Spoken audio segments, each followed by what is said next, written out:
মিষ্টি দোকানে আমার কাম।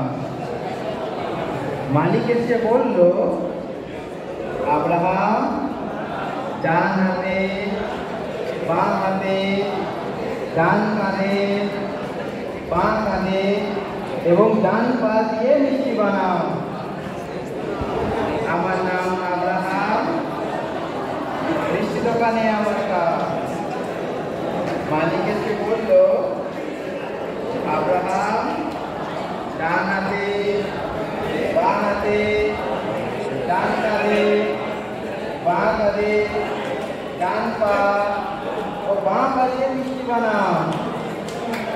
আমার নাম আব্রাহাম, মিষ্টি দোকানে আমার কাজ।